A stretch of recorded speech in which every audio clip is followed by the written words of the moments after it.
when they preach and when they talk about religion, there's something about it that never quite comes through.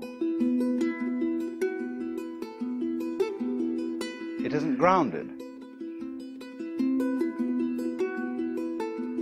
It stays in a watertight compartment all of its own. You know, like religion for Sundays.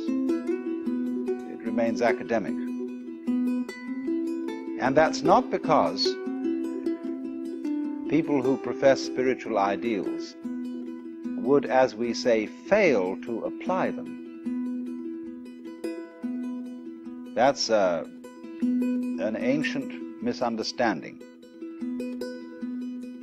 If you go to any church in the Western world and to many, many churches or temples in the Eastern world, what you will hear there as a content of the message boils down to this: my dear people, you ought to be good. You ought to love each other. You ought to love God, whatever that may be.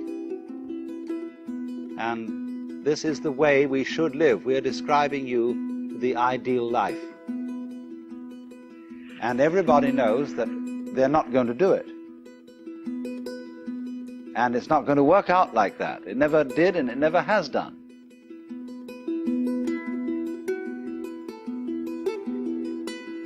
And so they preach it all the more strongly and say, come on now, everybody, get with it. Do this thing. You ought to. And the preacher, to be modest, has also to say, I ought to, and I'm in just the same situation as all of you are, but I don't do it either. And so we all say how very sad it all is, and we ought to somehow do something or other to get the energy to bring the ideal into actualization. And so you may be perfectly sure that the moment anybody talks about ideals, it's not going to happen. Because wherever there is this sense of saying to yourself, I should,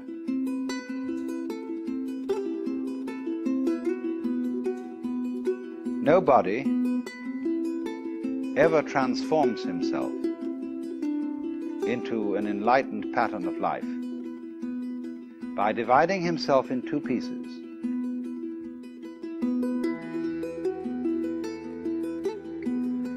Good I and bad me, wherein good I preaches to bad me and tries to make me over.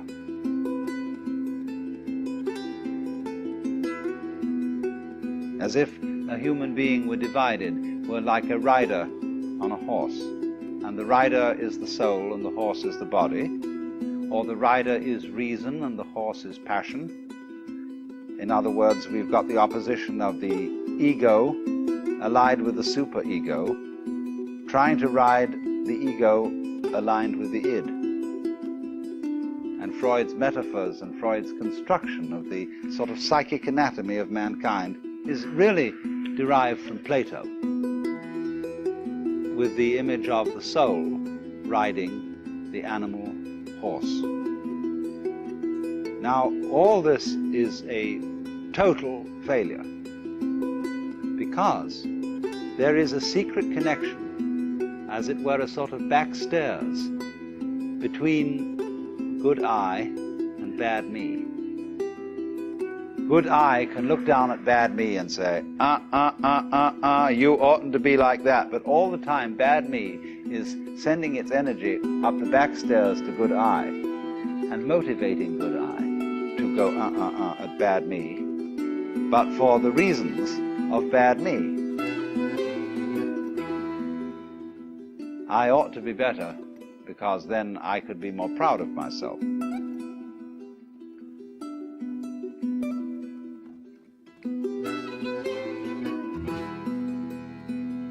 So, in this way, there is something about spirituality, self-conscious spirituality, all kinds of religion involving preaching and moralizing and talking to oneself in a split and divided way, good I against bad me, that is profound. profoundly phony.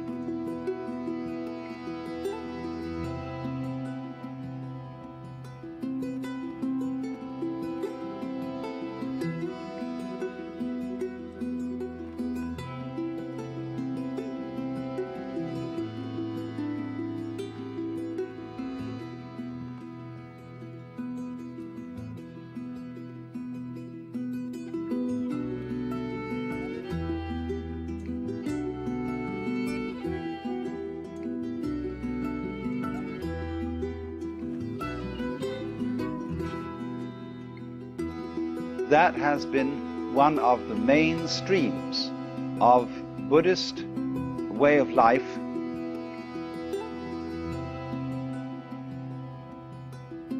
to be what one might call the religion of non-religion.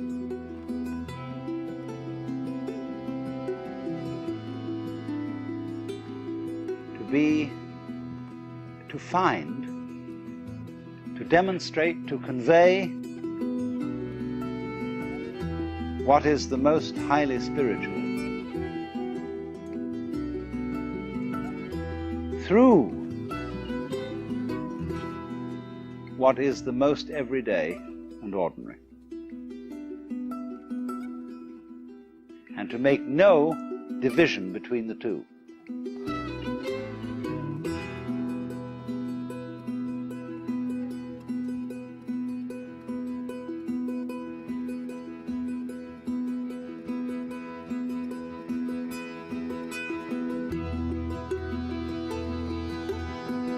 So that you might say, the more everyday it is,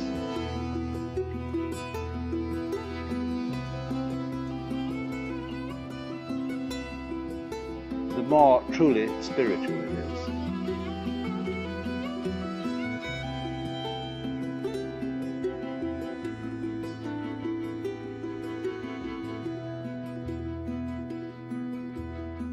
But the more it appears to be spiritual, that is to say, something different from, aside from, apart from everyday life, the more false that kind of spirituality will be.